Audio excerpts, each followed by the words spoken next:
Good morning, everybody. Welcome back to Safely to the Moon. We have a little bit of a different episode today. So when we first started this podcast, we reached out to a bunch of former employees and coworkers, and everyone said, "Hey, that sounds cool. I'd love to come on." And then we got attacked on Twitter and accused on Discord and Reddit, and so a lot of people have understandably said, "Hey, I'd prefer to stay anonymous." So we still have a lot of really cool guests coming on, but today we are going to be speaking for those coworkers of ours that didn't want to be in the spotlight, which we don't blame them. So makes total sense. Hayden and I have done our work. We've compiled stories and experiences from different SafeMoon employees, different coworkers of ours. We're going to go through. I've got my notes here, and a lot of this stuff was news to us. Yeah. And we haven't shared everything between each other. Yeah. So this will kind of be, you'll see a live reaction. Right. So I'll go ahead and start. We sat down with one of the early SafeMoon members. Yeah. And we went over a lot of stuff. So I'm going to jump into it. He the first thing he said, which was interesting to me, is he said everything that we were talking about blew his mind because it was the same problems that they had at SafeMoon early days, a year earlier. So he said the point of sale and the exchange, NFT marketplace, and the merch were all signed and paid for in 2021. Jeez. It's crazy. So this whole thing was, and you'll see the DMs that I got from other former employees said the same thing. Everyone was strung along this whole time. Yeah. I don't think anyone really knew the full picture. Yeah.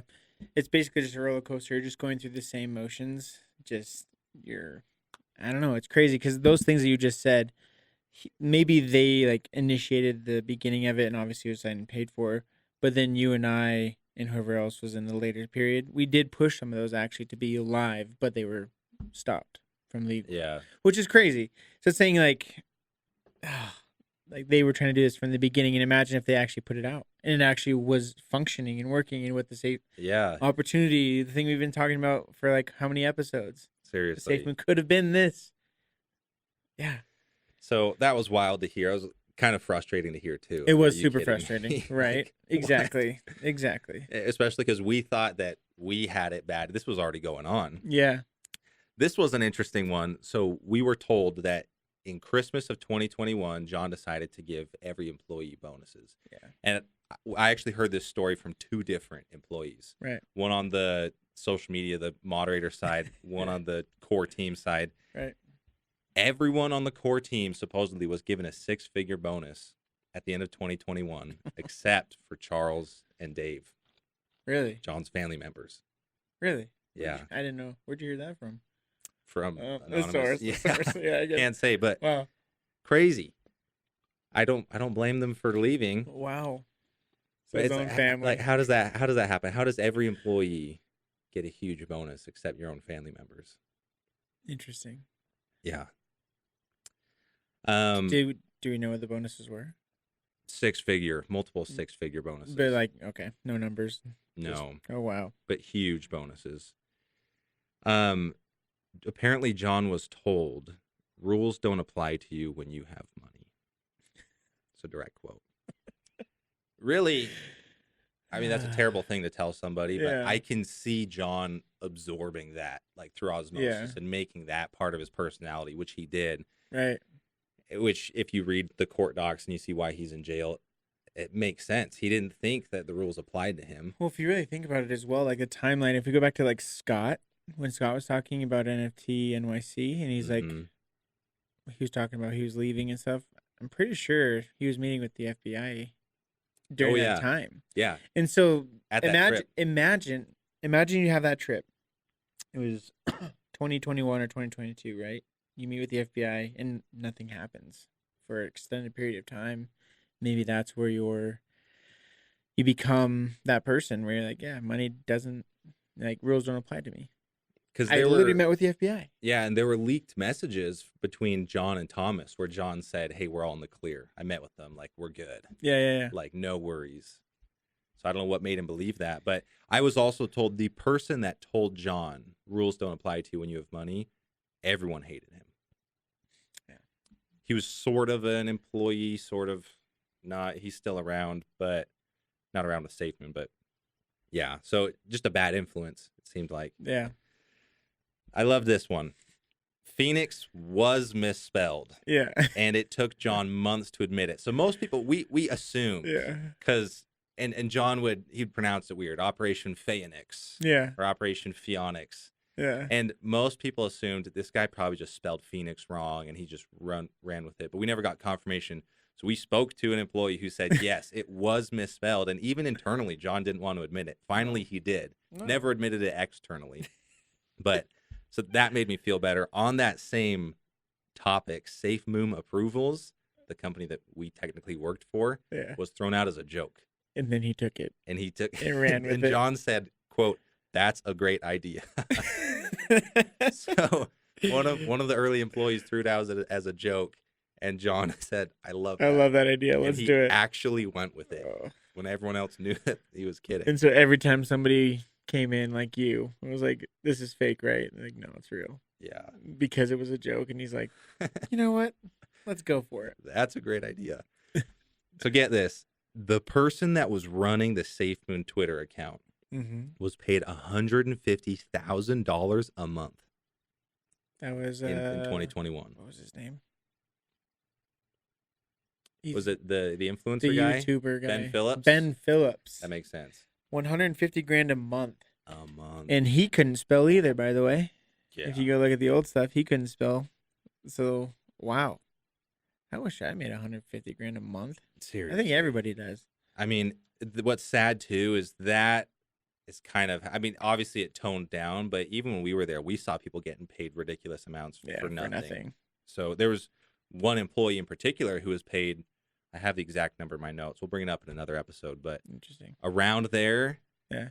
And she didn't do anything besides schedule meetings once a week. You know what I'm talking about. Yeah. Her only job was to put a repeating event on the calendar. She was paid 6 figures plus. Yeah. I do. So John threatened to sue anyone when business relations went south. So basically, yeah, that was just his go-to. Yeah, I'm gonna sue you. I'm gonna sue you, or he would it went from amicable to toxic really quick, is what he was saying. Because when we met with this person, right, and so they basically said whenever he would get sour with someone or someone said something about him or this or that, immediately he would cut off the relationship or just resort to suing them. Just burn bridges. Yeah. Yeah. And so the more that we hear things like this, the more it makes sense how you can sue your own mom. Yeah. Which, to be fair, still doesn't make sense, but it makes more sense. You know, if your reaction to everything is just, sue card. The rules don't apply to him. So. Yeah. That'll do it. In the early days of SafeMoon, they were going to clubs, first-class flights around the globe, trips to the Maldives. All of this was assumed by the person who told us to be on company dime, which doesn't surprise me because that still happened to the extent when we were there. Yeah. He was traveling around the world, first class only, and this was all company expenses. Yeah. So, yep, a lot of misuse of funds. Do you remember? So John had a few different cars. It got out that he had an Audi R8. Yeah. At one point, it was stolen, and apparently the cops knocked on Charles Caroni's door at 11 p.m. when he was living in Provo, Utah, going to school, because Charles also owned an Audi, and they thought that they confused the two. So Charles is John's younger brother, and so he was tied up in that mess. Just because John's car was stolen, and there was a whole. I remember that day. It was Stacy was the one that was trying to find it. Like she's like, "Do you know anything about this?" I was like, "What, his R8?" And she's the only time I'd ever seen the R8 was when John was interviewing me. And he's like, "Let's go get breakfast and let's talk about potentially having you come on." And he drove his R8, and it was like, "Watch me!" And I was like, "Cool." But then after that, I never saw it again because he blew up the transmission, right? And then it went to a shop. Went to a shop in West Valley.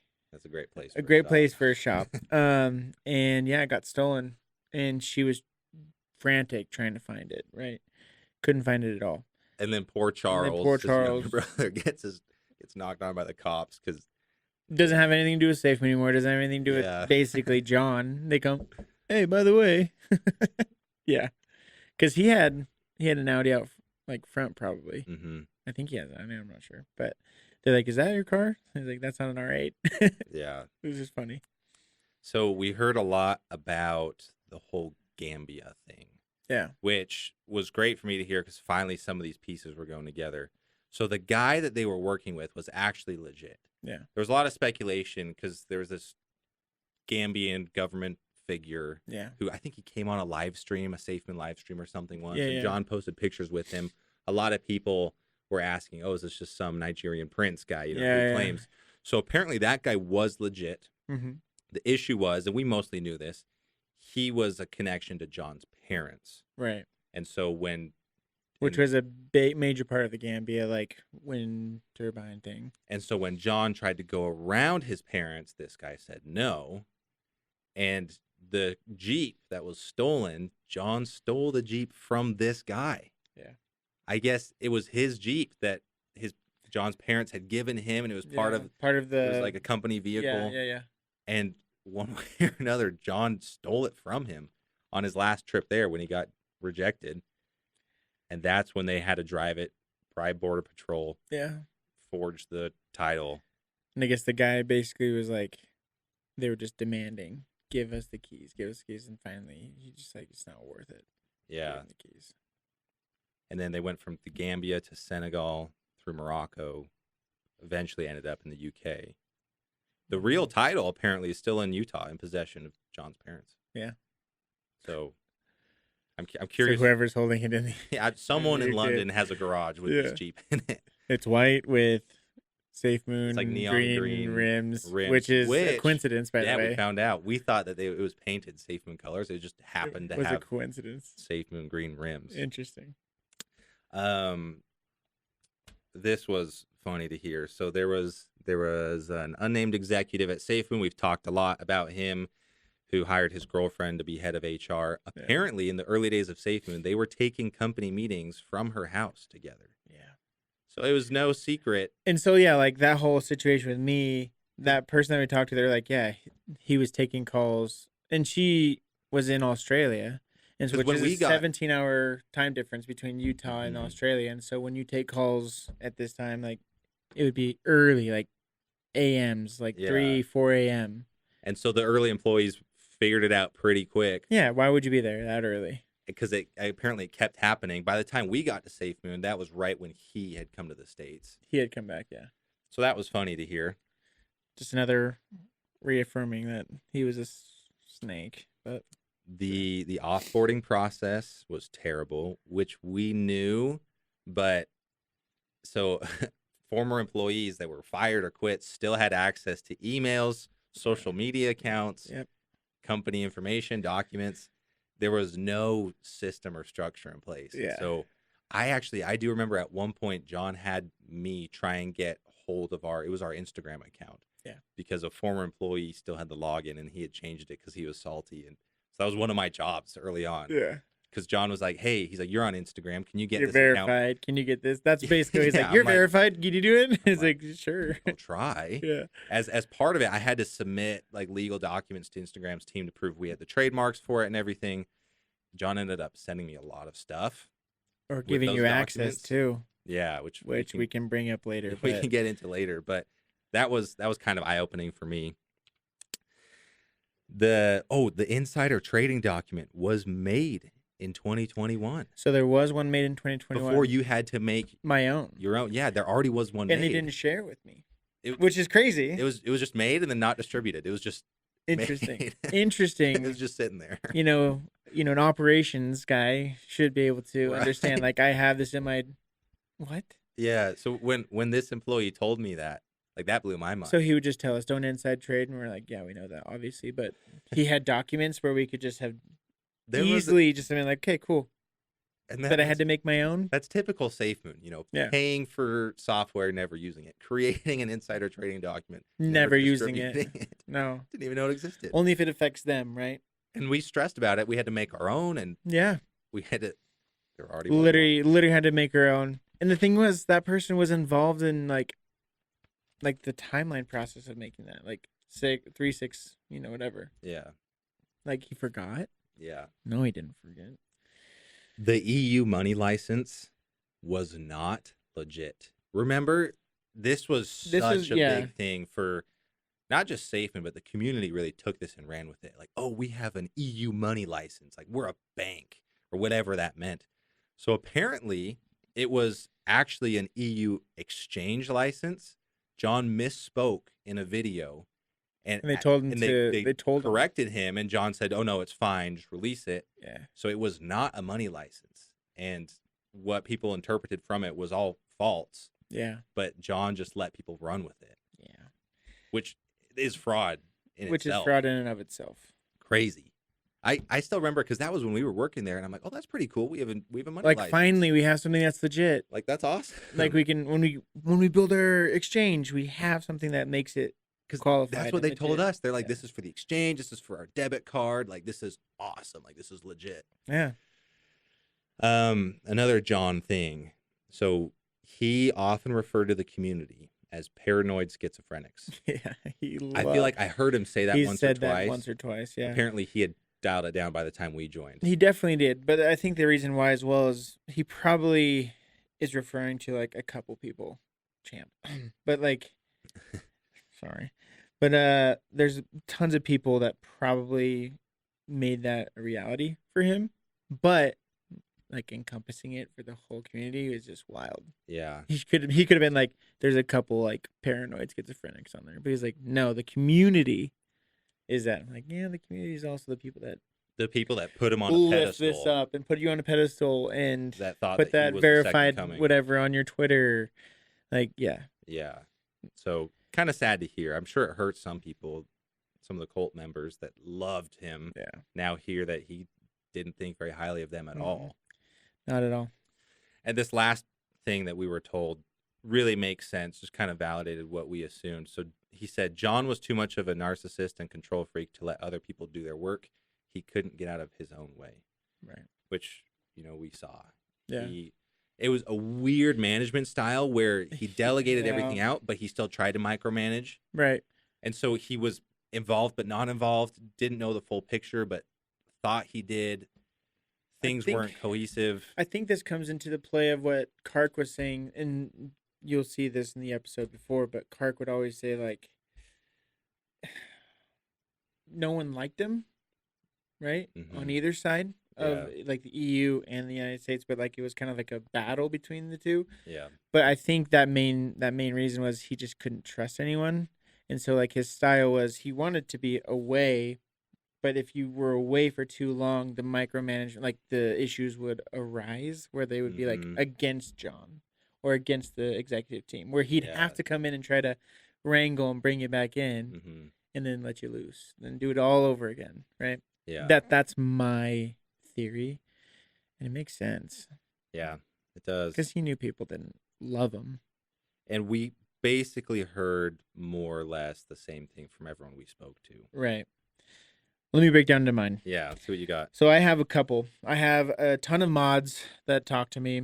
I have a ton of actually like marketing, operations, and all these stories are not just by one person. It's like spread out across 3, 4, 5 different people and then into other departments. But there was tons of stuff about people that would, never get a face-to-face interaction with John, which is weird. I heard that as well. Right? No face-to-face interaction. And even sometimes in the early days with Charles, they were saying that as well. They say, everything went through the VP of marketing in the moderation side of things. And we know that VP of marketing was who he is, right? Yep. And so either they never saw that either on camera or like in person. They were walled off from the top despite their best efforts to be involved and help. And when they discussed like exec interactions, they generally were over Slack or text or through the VP of marketing as the middleman. So it was never like us where we were able to like say we want something, we'd walk down the hall, we'd go ask, they'd say no, and we'd walk back. Pretty much. Great. these people weren't allowed to remove any inactive community staff. Really? So like if you left or I left or someone like was like a mod and jumped over, they didn't want to be part of it, they couldn't remove them. There were some community staff who were inactive and collected a free paycheck for months Oh, I and heard years. that. I heard that too. That's crazy. Yeah. Like you just said, we had access to emails, we had access to other things after we left. But these people still got checks. Still getting paid. Checks. That's bonkers. Yeah. Mismanagement of funds. Yeah. Gosh. For months and years, the years part just blows my mind. Despite that, SafeMoon kept ignoring any request to remove them and hire from the active volunteer team. So like basically once they leave, replace them with someone else and have the actual paychecks that these guys are getting after they left, give them to the other whatever. Maybe John didn't want to remove them because he liked counting them as employees. Because we've talked about we've talked about this on the pod before. At first, he was saying, "Oh, we have 90 employees." Then he told Scott we have 100 plus, and then at some point he said we have 120 employees. He was probably just. And I wonder how much they were getting paid though. That maybe that's why it was so like the pad stats are sandbagging. Maybe it was just so minimal to an extent that they were like, we can pay this without having an issue, and we can finally say, or we can say, this person's still getting paid, so they're technically an employee. Yeah. 90 plus. That's crazy. Despite the SafeMoon kept ignoring any requests to move them and hire from the volunteer team, so about 30% of the community staff got a free paycheck and wrote off the backs of the 70% who were busting their asses all week. Jeez. That's insane. So one of the people I talked to was talking about the SafeMoon Defenders. And I was confused because I was like, Defenders. Oh, it's not the Naughty Knots. Defenders was the game they were creating. Oh. And I don't know if anybody, probably people that are listening, like the 1990s, 1980s, like the game where it's like a spaceship and you're at your local arcade and it's moving like this. And spaceships are coming down and shoots it. Yep. I remember them showing me that. That's the Defenders game they're trying to build. Just a pixelated video game that I wonder no one plays anymore. So there were actually 2 games under development. There was then. 2. I didn't know that. I thought the second you're about to talk about the one. Yeah, I know the other one. That's a different game that they funded 100%. Then they had another one after this guy was kicked out or left, right? That they tried to create with the guy from Egypt. Do you remember him? I don't. The doctor. Oh, but we don't have to say his name. But yeah. So he was creating SafeMoon Defenders. No way. Yeah. I thought he was just a Solidity dev. Yeah, he is. What? So, so this is what this person said. At one point, they were given insight or a preview of the game, the SafeMoon Defenders game, that they was being supposedly developed, right? And in reality, this person could have created just a simple game for a preview. So maybe no development actually went into it. Who knows? The SafeMoon execs hired a guy, the doctor, as I was saying, for his 2D Space Invaders style game. Were able to spend crypto to power up your ship to destroy the invaders. The SafeMoon execs acted like this was a revolutionary idea and will break the internet. Knowing these guys. Knowing these guys. They probably did. They're like, holy shit. This is crazy. Like, pixelated 2D game is going to change the game. Well, remember... I can't remember who told me about it. This was after I quit, but there was a meeting in Miami. Yep. Maybe. Where there was some stupid thing brought up and they acted like it was going to change the world. So that doesn't surprise me. It doesn't. No, dude, it doesn't. This person argued that the game was just way too simple. Yeah, it is. Sounds like it. A 2D game with a 3D ship and a clunky web browser playing Space Invaders was not going to revolutionize the SafeMoon gaming space. And just to be clear, like John was like heavily trying to get games involved or gamify SafeMoon in some way. He just wanted it. Like everyone knows he's a Halo nerd. Everyone knows he's a video game nerd. And that was kind of his passion. Like even before, I'm pretty sure Tano was like a gaming type of deal. So he tried to start that company at Tano, made it gaming centric, and then so obviously SafeMoon came along. What confuses me is John loved using things that weren't fully formed as hype or as marketing material. Yeah. look at the nanotechnology on the wind turbines, Yeah. or he talked a lot about what we're doing in the telecom space, which never happened. My question is, why didn't he do that with the games? Because no one ever really heard about the games. Yeah. I didn't even. Yeah. And I was an employee. I didn't hear it till after that we had Mhm. 2 separate games under development. Yeah. I don't know. Like, yeah, it makes no sense to me, his marketing tactics. And maybe he got this from Ben Phillips, where Ben Phillips just likes to throw shiz and hopefully it sticks to the wall, Yeah. right? Mm-hmm. And that was his marketing platform. Like, if you watch any of Ben Phillips' YouTube channel, like, it's basically him bullying his brother or whatever and, like, just throwing weird stuff out there. But it was cool back in the day because that's when Facebook, in my opinion, Ben Phillips got famous because Facebook started putting on videos onto their platform, and he just ran with it and made a ton of different, like, brought in a bunch of, like, influencers. Continuing on for SafeMoon defenders, what was frustrating was the SafeMoon execs were often unable to focus. This game came with a great crypto payment connectivity system that they could have built any game or any system on. Instead, the pursuit of publishing this flashy mock-up of a 1978 space shooter game was the priority. There was no thought to game programmers, designers, publishers. There was no collective thoughts on matching both long-term and short-term goals. Frequently, the conversation was, what can we show the public, like you were saying, and when can we show the public? What can we and when can we show the public? Giving them giving breadcrumbs to the starving community. So the game went the way of most projects in 50 uncontrollable directions, continuing to drain funds as all the other unfinished and unreleased products. That's crazy. Yeah. It's insane. Jeez. Especially when you hear about this other game.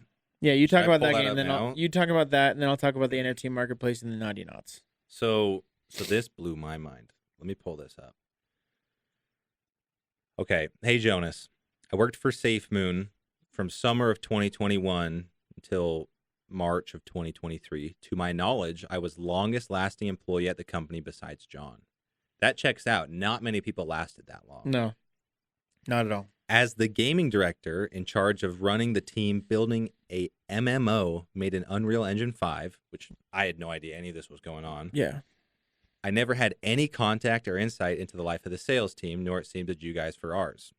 Yeah, I had no idea this guy existed. The only thing that I remember about, like, a potential other game was they were trying to make, like, a Minecraft. Was it the Minecraft? Oh, no, that was a separate thing. So that was a that's a third Minecraft one. server, Oh. which was really weird. And it ended up flopping, so we gave it to the community. Yes. So there was 3 games. Yeah, so You there say were 2. There was 3. 3 games. 3 attempts. So listen to this. At one point, I was directing a team of 7 internal plus numerous outsourced hires. I recently watched your guys' podcast, and when you said it was like we were our own company, it struck a chord because that's how it felt to me. Yeah. My team was slaving 15-hour days, building and taking things very seriously, but John was hindering any real movement forward by missing meetings, holding back critical developments, and dragging his feet on key decisions. So just like this other person was saying, exact same never thing. Came to meetings, never showed his face. Okay. And then when it was time to make a decision, he would want to go in a million different directions. 50 uncontrollable directions. So nothing ever happened. Yeah.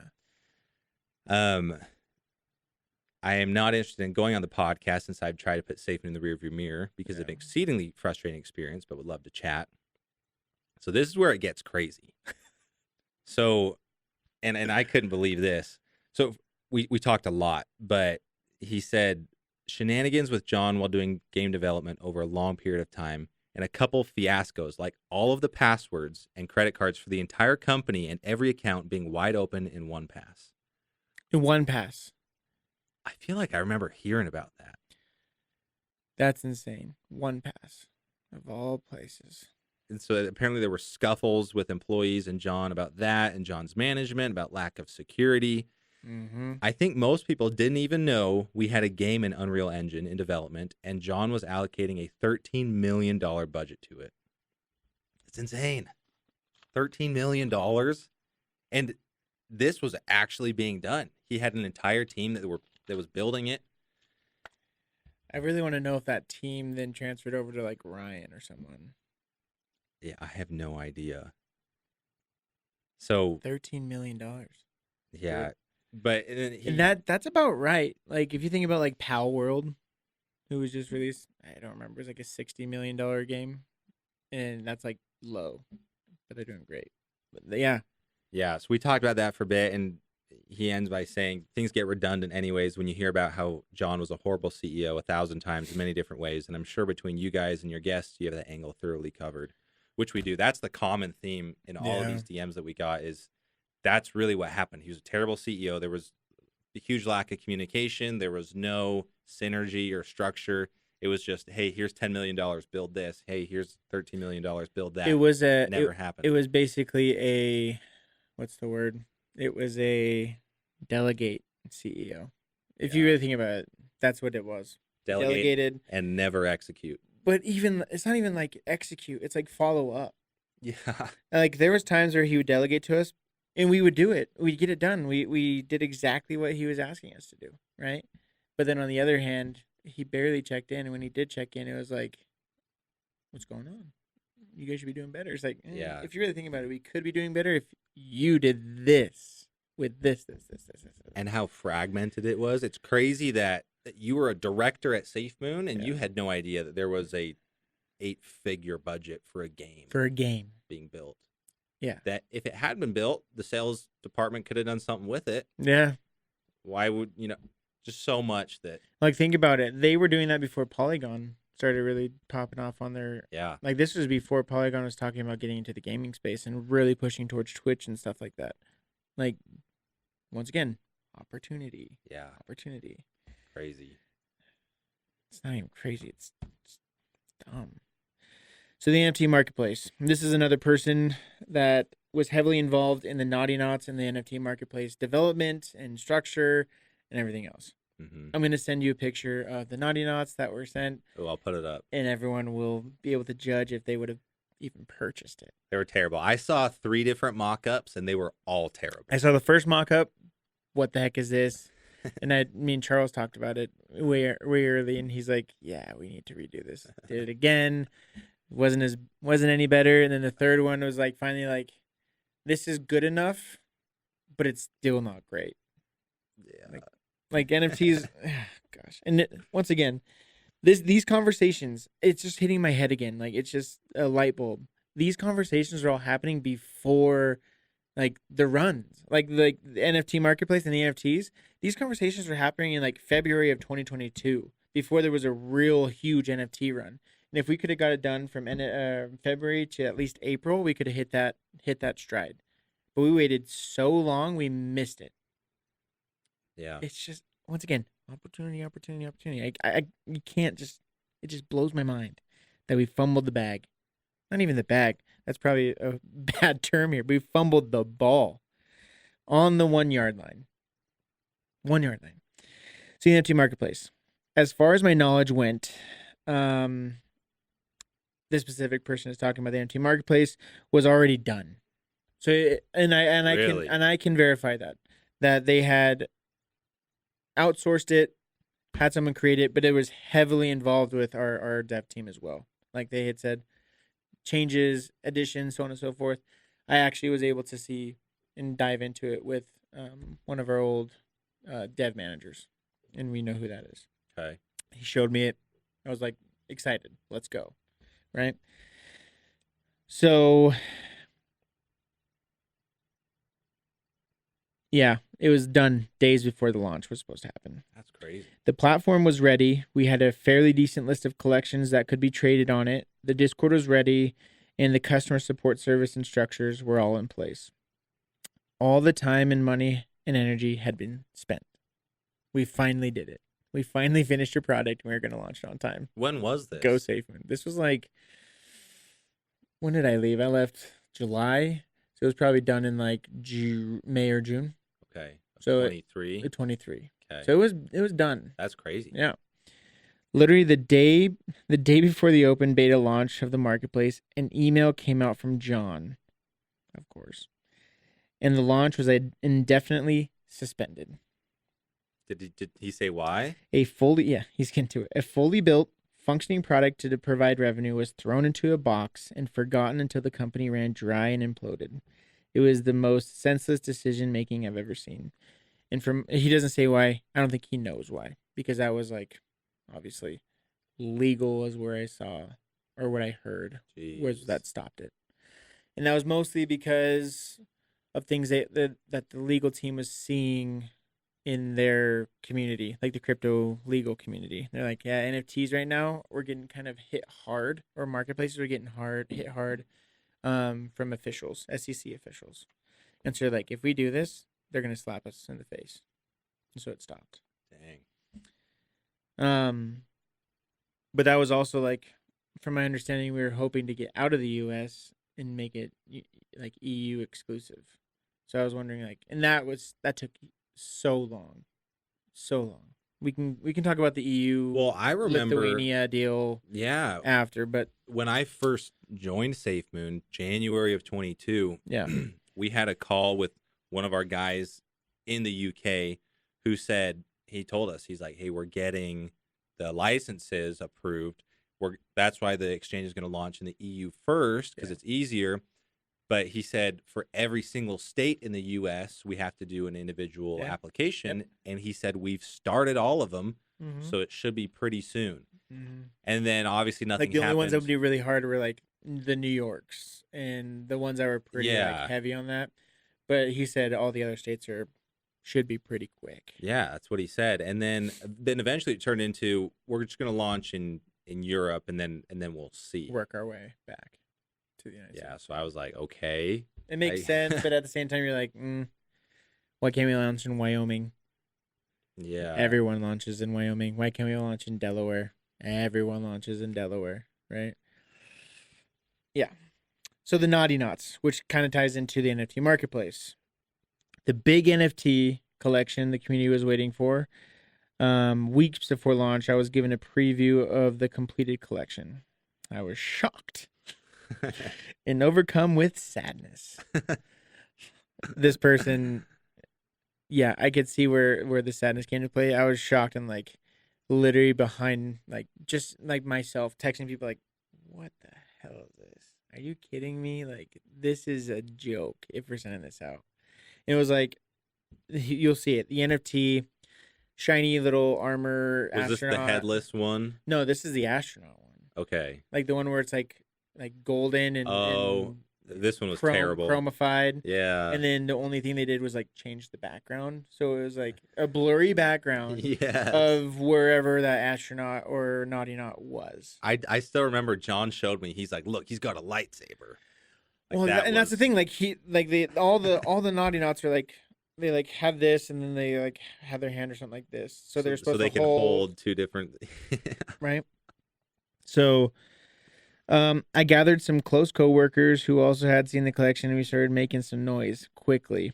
We scheduled meetings and made it loud and clear to the company and I was part of this group.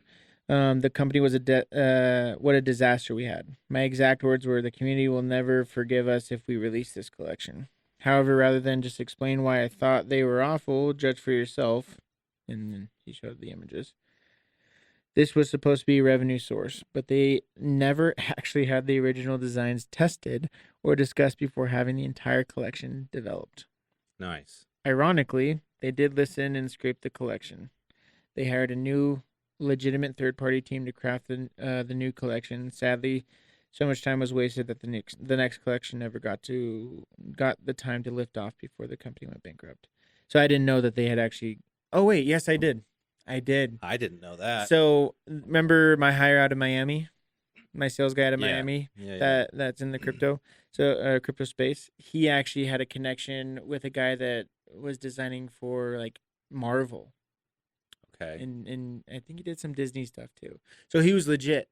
And the stuff he was showing us, I totally forgot about this. Like that stuff, those specific Naughty Knots were legit. Like 4 different factions, different colors, like different. It was legit. It was cool. I should message him and have him send us so we can post it. If we can, because I know that guy's still a business, but there was legit. But that was, and once again, why do we have to go through 6 months of bad to finally be like, fine, and then do something good, right? Yeah. Opportunity. Like, what if you just would have hired that person from the very beginning instead of, I'm gonna say this, and this person, he's probably listening, and I like the guy, but those naughty knots are not great. We know who that person was. Yeah. That designed them. Yeah. Come on, they weren't good. Was he? If I'm He was thinking a of friend of John's. Okay. Yeah. Champ would hate that. Champ would hate that That's if a he hired nepotism hire. It's a if I've nepotism hire, right, Champ? I've never heard of one. I guess. And then this person said, "P.S. What was with the name Naughty Knots?" I actually thought it was a good name. Nobody ever could justify that. Probably was the same logic as SafeMoon. And to be fair, I liked it. I thought it was There's clever. people that it was clever. And the person that said it, and he might know, but Charles, we were all sitting around in the SafeMoon headquarters, and Charles actually said it. Really? Once again, Good for Charles. more or less as a joke, I think. Okay. Just like SafeMoon approvals, whoever said that was a joke, right?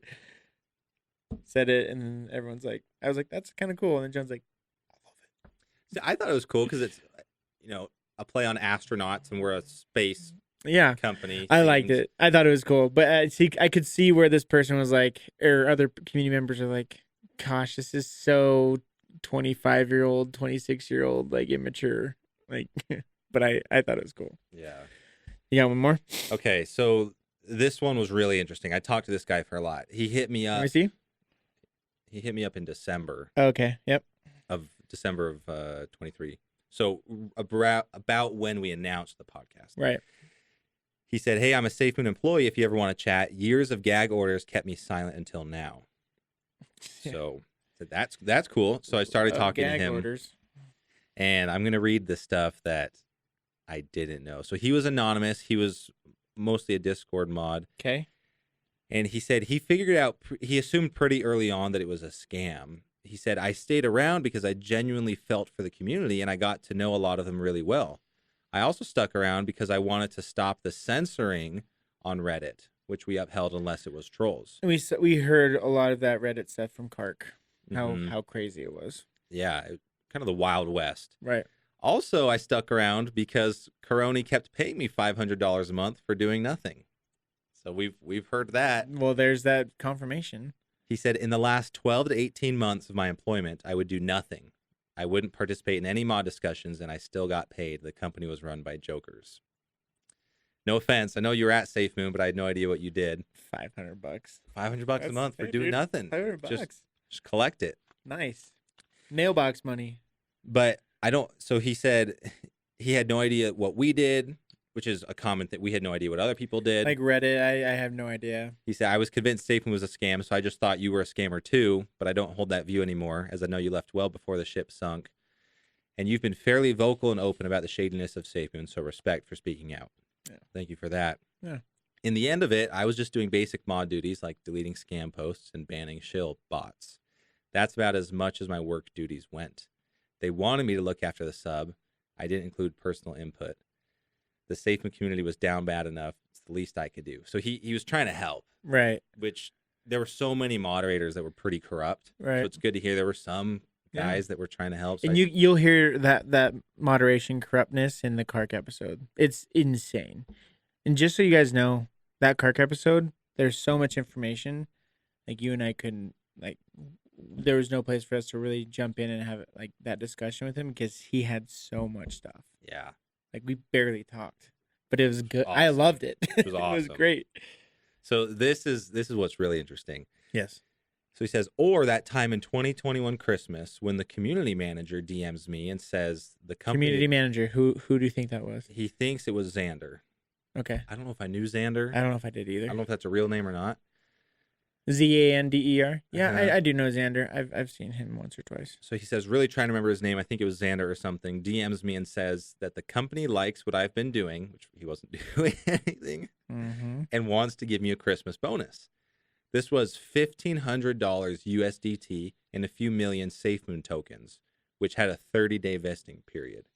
So they couldn't sell it right off the bat. Yeah. So first of all, that was weird because when I joined SafeMoon, I asked John if I could get paid in Bitcoin. Yeah. And he said no. He said there's a ton of legal things. Kate said no too. I remember flying somewhere and we had that discussion. Yeah, which I'm like, that's okay. US dollar's Yeah. fine. No way in hell I was going to take SafeMoon as payment, even back then. Well, But there's people that I talked to where he did pay in SafeMoon. yeah, I've been hearing that. And one thing But the one thing that person said was, right when I got it, I sold it immediately because I don't think he had the 30-day vesting period, but then John had given me a lecture or transferred it to multiple USDC. times about, oh, we can't do this or that in crypto because of this or that, Yeah. security reasons, whatever. So it's Yeah. interesting hearing all the mods. All these got people this are getting bonus. paid, yeah. And then he says, this is where it gets strange. The community manager guy told me to not talk about this with the other mods. I did, though, and they all got the bonus too. So I was safe in being secretive about it. Weird. Just interesting. Like, hey, here's a bonus. Don't tell anyone.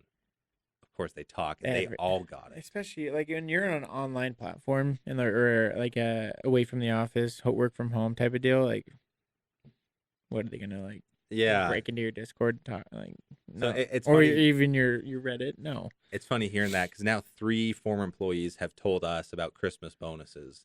So there were 6-figure plus bonuses for the core team. Even the moderators, the ones that weren't working, got $1,500 at least. Well, it's funny, like the vesting and period. Charles and Uncle Dave didn't get any. There was a time when I first got interviewed or was talking to John about it, and he was talking about having SafeMoon be like a stock option for employees. Really? Yeah. Yikes. And like he pushed that hard, but obviously that never happened. It never came to fruition. Yeah. But that was funny. Okay, this one I think you'll think is funny and just totally on par. So this specific person, like I said, there's so many mods. Like we got so many messages. But John was a Discord guy through and through. So a heavy amount of SafeMoon activity was through Discord.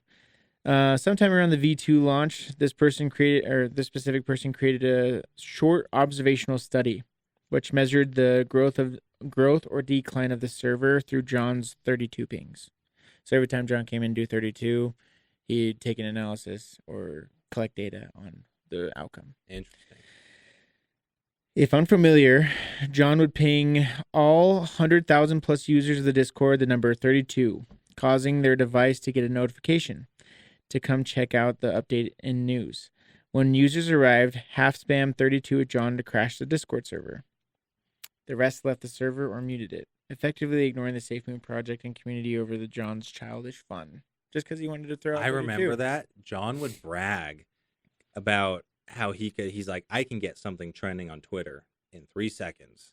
Mm-hmm. And just because he thought that because it showed up in his For You tab that it was trending worldwide. But that's not how it works. Not how it works. It's central. It's like there was localized. actually this is kind of funny. There was a Slack channel, you'll remember this. I remember. Dedicated to John and one other employee where they would just share screenshots of, oh, this is trending, because they thought it was trending for the whole world. And that person was over marketing, so they should know that. He was an idiot, yeah.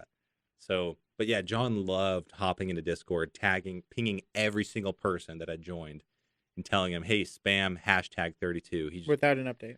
He just loved that. I reported the data to John, and this person reported the data to John with hard data numbers and dates, showing the exact damage of his interactions, and recommended multiple different approaches. I was ignored. Or this person was ignored. The report was tossed in the trash, and hours later, John was on the server pinging all 120,000 users again and again and again. 6 times that day, actually, and hundreds of times afterwards.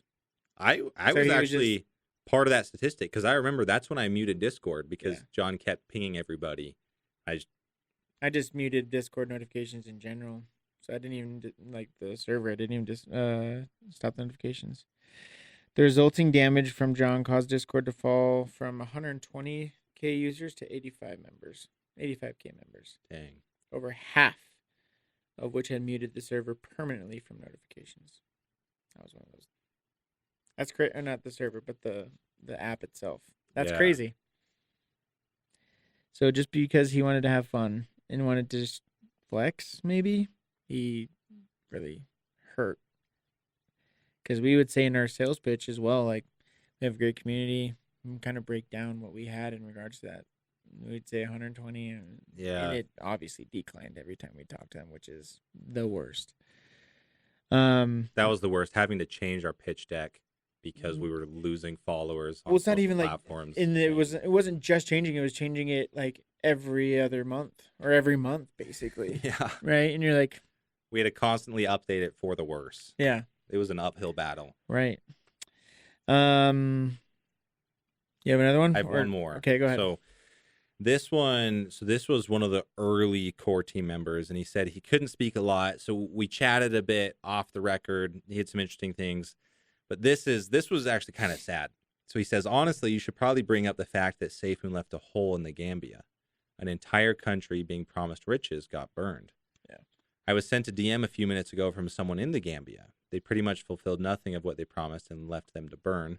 The dude sent me a video with himself and his kids eating off a pan on the floor. And he sent me some screenshots. And that's kind of a heavier topic, but Yeah. yeah. Yeah. That's pretty sad. Like, John and SafeMoon in general did promise a lot, and how we were gonna free the unbanked. Yeah. And we're gonna take you safely to the moon. And it was implied this is your path to riches. Yeah. It's one thing if someone like us that has an income loses money on SafeMoon, that's cool. But someone in a third world country, they're eating off the ground and they put money to SafeMoon, like, that's sad. That hurts. Yeah, it does. And to this day, core team members are still getting DMs apparently from people like that. Wow. Because they're so involved. Yeah. Right? Jeez. Yeah. I don't know. That's super hard because the Gambia was a huge play in the SafeMoon ecosystem, this SafeMoon journey, and because of self-righteousness to an extent, and also like revenge, right? With John suing his mom, like they wasn't able to move forward. They weren't able to move forward in regards to the things they promised in the Gambia. Like literally in John's garage sat probably 4 or 5 windmills. Yeah, I remember seeing them. Yeah. And it's like, now what? And then John not being able to be, like the SafeMoon army couldn't be involved in the Gambia thing anymore because John put a wall between Barjali or his mom's group and John. So there couldn't be we couldn't do anything. Right? And that kind of ties into the whole like water thing and tree thing, like where the charity numbers. Oh, by the way, I looked that up as I was editing that episode. I had thought it was just a few thousand. Still on the SafeMoon website, it says 702,000 days of clean water. It's still going? Like it's still augmenting? I don't know if it's going up, but like that's still there on the website. Interesting. 700,000 days. You know how many years that is? Yeah. There's no way that's a real stat. That's a lot of water. There's no way. Well, we know exactly who put that up. All right, here's another one. This is like polling. At one point, John directed execs to do a poll to the community and moderation teams internally. That poll asked, "What exchanges should we do next?" I actually remember this. And there was like Binance, Wobi, KuCoin, OKX. And what's funny is this poll was posted in May of 2022. After a full year of community asking when Binance, it was a distraction, nothing more. And this person's sure everyone can guess which option won the poll overwhelmingly. So it was just another marketing tactic. That reminds me, he did a poll once for an internal employee community mod, and it wasn't a poll. He was asking about something. Yeah. I don't know if you remember this because it made me really upset. And he had some question, and I was one of the first to respond, and I had it pretty laid out. I remember. So I had a really good response. It was pretty well laid out, and it wasn't bashing his idea. I was just saying, hey, here's not even constructive criticism. I'm just saying, hey, here's what I see about this. Here's what I think could work. And he deleted it. Yep. Just deleted it. Yep. Didn't say anything to me. Didn't this respond. is not for you. This is for, like, we went to him afterwards. He's like, this is for the mods, I not confronted him about it, and he had some weird, excuse. This is for the social media moderators, not you. And I'm like, then why was I why was I pinged about it? Yeah. Regardless if it was for me or not, I had a great response. Yeah. He just deleted it. That made me really upset. That was one of my last straws. I'm like, I cannot work for this guy anymore. Another one talked about the CoffeeZilla. CoffeeZilla was a nuclear alarm. So for a time after CoffeeZilla started posting about SafeMoon, the mention of his name became an alarm bell. When CoffeeZilla appeared on Twitter Spaces or YouTube, it felt as though the whole company went into a defense mode, which they did. Yeah, I remember being told I'd be fired if I talked to him or anyone. Yeah. Yep. They wanted everything recorded for lawyers. They wanted the army to rise up and push back against him. They wanted the alarm bells to ring so loud that maybe CoffeeZilla would just be scared off. It was absurd how many times this person that's talking watched our media presence grind to a standstill because of the media reporter was lurking around. I suppose that should have been a red flag then, obviously, but the community was so chaotic and the flood was equally as loud as the support. It was challenging to grasp the whole picture. Hindsight 2020. Yeah, that was a weird time. Yeah. Because there was a lot of things we were trying to do as well. Like we were trying to bring people onto the swap and trying to bring people onto the wallet. And when they saw that, I'm pretty sure like there was 4 or 5 people we were in conversations with that come on and be part of the swap that just I remember that. Just stopped talking to us. And we were like, all right, well, and then there was the push of keep getting sales, keep bringing people in, do this, do that. And you're like, we can't because what? Like, what are you going to do about it? Like, help. Yeah. You'll love this one. The website. Oh, we love the website. Gosh. In late 2021, SafeMoon decided it was ready for a website overhaul. They promised website updates and improvements to a drastically professional level. It took 2 years for that decision to turn into a partially released website, still missing much of the content improvements that were promised, which is true. Literally almost 3 years of SafeMoon, and all they had released was a basic crypto wallet, a partially finished website, and everything else was just noise. And that website was... It's terrible. I mean, it makes us look like... So I remember we had a joke with one of our former coworkers about how we look like an animal sanctuary. Yeah. Because our whole website is like all these buzzwords, impact, positivity, all these weird words. Create create, invite, unite, excite, whatever. Yeah. It didn't really mean anything, but they were fun, marketing buzzwords. Sure. But they work hard on it. The Web3 movement for everyone. Like, what does that mean? Yeah, sure. I hated the website. The new one or the old one? Well, both. I liked the old one better, even with that stupid rocket launch graphic going on in the background. The new one was like basically we were a environmentalist or environmental crypto. Yeah, I believe it's still up. If anyone wants to go look at it and have a laugh, yeah, the Web3 movement for everyone. Then it's got all these pictures of Machu Picchu, and you're like, okay, and just people smiling, and this is all from the same person that would just get in John's ear and be like, "This is what it needs to be." Like, come on, like our blockchain is going to be called Empath. For what? Yeah. For empathy. I remember that. So that was never announced either. Everyone was wondering what was the blockchain name going to be. Empath. The Empath blockchain. So dumb. But I mean, what does this mean? Like, invent. Let's constantly innovate, look for what's not there, and stand up to make it happen. SafeMoon never did that. Never did that. Excite. Let's breathe life, energy, and imagination into our community and give them momentum to move the world. Just keep killing, keep going, keep giving them false hope. And then there's a whole tab about the soul. What is the soul of SafeMoon and impact? If you knew the person that created this website, this would make total sense. It's just some people smiling. They got rugged. Well, yeah. That whole that the person that basically ran that whole situation, Jonas knows better than anybody. It was just all talk. We had to create our own marketing material because they never gave it to us.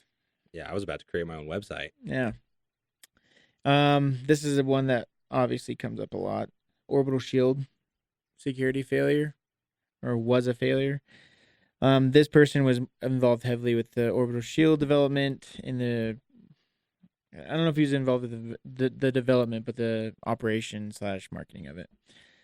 And it's a personal opinion. So take it as you will. Orbital Shield made our crypto less safe. Why? People pick shitty passwords. That's life. And it's true. How many people have the same password for 75 different platforms? And number 2, people use the same passwords, like I just said, for everything. Now, my long list of secure and separated crypto wallets protected by a long list of randomized words were now all being tied back to a username/password. If that login combination was never compromised, which, let's be real, happens frequently in this tech age, then you don't just lose one wallet, you lose every wallet synced to that login. In my opinion, Orbital Shield didn't provide any extra protection. It only served to link our accounts, creating an additional avenue of security risk. If somehow Orbital Shield caught on and became some kind of industry standard, so would scammers brute force wallet logins to drain entire sets of funds in one go. Yeah. And I can see that. But there was also a bunch of stuff that you and I had to do our own research on because no one would tell us how it would work.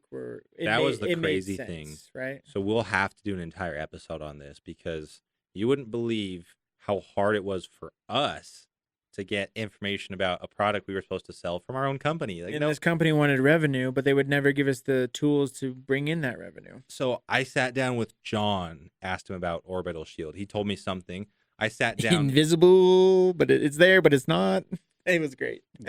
I sat down with our head educator, whatever that person's title was. He told me a completely different thing. Meow. So, yep.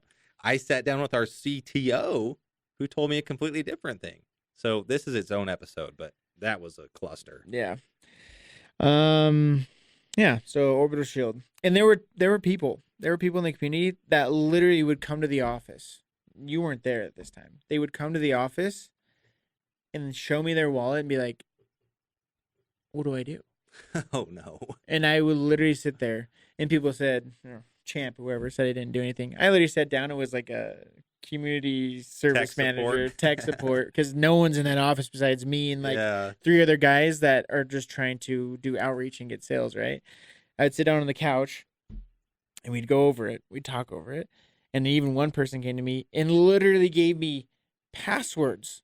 Gave me his like 12-digit password. He's like, nice. I'm all this, my wallets, blah, blah, blah. And I literally had to walk through that for like 3 hours. Finally figured it out for him. And I was like, sweet. He was overjoyed because he had so much money in it. But I had that happen to me once. Someone sent me their password over DMs. I said, please don't do that. Please, I said that too. I was like, it was like on paper. I was like, please, let's do this in a more secure place. We went to the conference room, put it down, and I was like, okay, I'm not touching any of these. You show me which ones are like the ones that are legit. And he like, it was crazy. But yeah, that's how desperate people got with Orbital Shield, that they sent passwords to core team members. Luckily, we were the ones that wouldn't do shiz with it, but imagine if it would have went to somebody else. Which reminds me, I'll have to write this down for later. We have other stories of projects telling us they were scammed by team members. Do you remember that? I do. I'm gonna write that before I forget. Early days. And some of those actually, like, they didn't get the same